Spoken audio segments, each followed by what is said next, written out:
Hello friends, welcome to our YouTube channel Assamese Creation Info. Today we will discuss about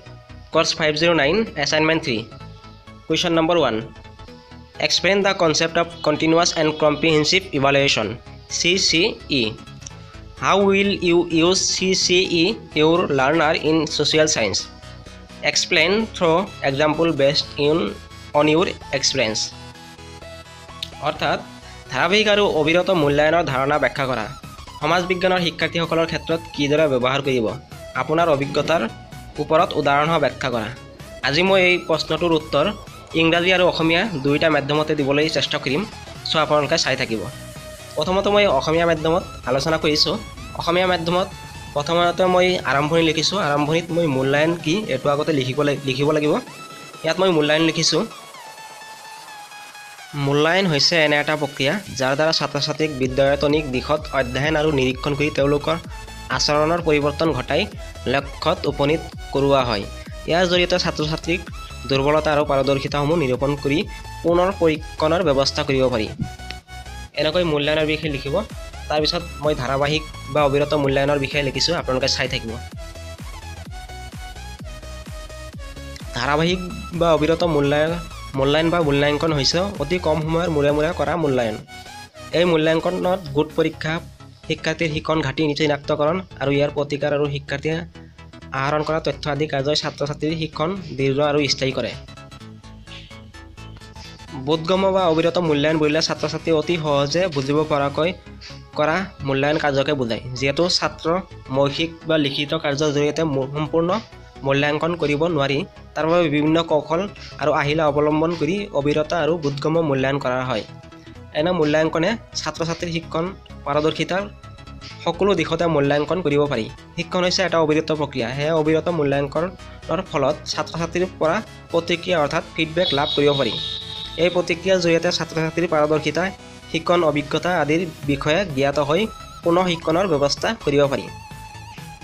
ইয়াৰ উপৰিও ধাৰাবাহিক আৰু বোধগম্য মূল্যাঙ্কনে পাঠ্যক্ৰমৰ বিষয়সূচী অতি সোনকালে বুজি পোৱাত সহায় কৰে আৰু তেওঁলোকৰ প্ৰজ্ঞাত্মক দিশবোৰ বিকশিত হৈ উঠে সো এনেকৈ মূল্যাঙ্কন বা মূল্যায়নৰ বিষয়ে লিখিব আৰু ধাৰাবাহিক বা অবিৰত মূল্যায়নৰ বিষয়ে লিখিব এনেকৈ লিখাৰ পিছত অবিৰত আৰু ধাৰাবাহিক মূল্যায়নে সমাজ বিজ্ঞানৰ শিক্ষকসকলৰ ক্ষেত্ৰত কেনেকুৱা ভূমিকা গ্ৰহণ কৰে এইটোৰ বিষয়ে লিখিব ইয়াত মই কেইটামান পইণ্ট লিখিছোঁ আপোনালোকে চাব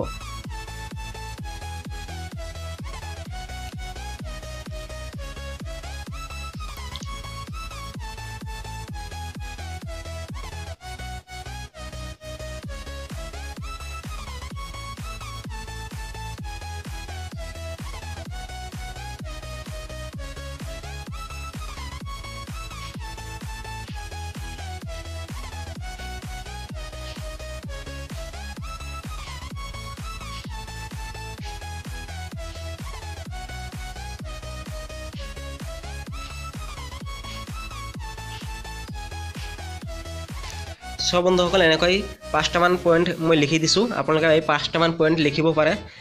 লিখাৰ পিছত সামৰণিখন লিখিব আৰু সামৰণিখন লিখাৰ পিছত আপোনাৰ অসমীয়াৰ এছাইনমেণ্টখন হৈ যাব ইয়াৰ পিছত মই কেইটামান পিকচাৰ দিছোঁ B.Ed second year কিতাপৰ I am also collected and uploaded some reference topic for English medium teacher this picture I am collected from B.Ed 2 and year books these pictures are at first I am uploaded continuous and comprehensive evaluation what is continuous and comprehensive evaluation CCE next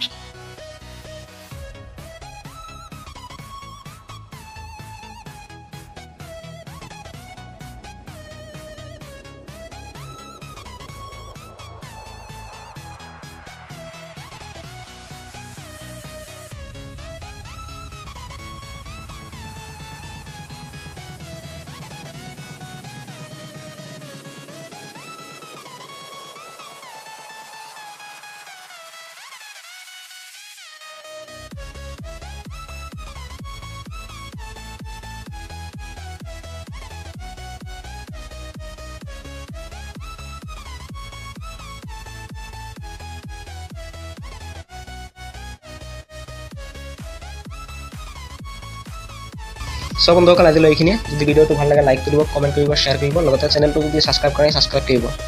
আৰু ভিডিঅ'ৰ ডেছক্ৰিপশ্যনত লিংকটো দিয়া হৈছে আপোনালোকে তাৰ পৰা download কৰি ল'ব পাৰে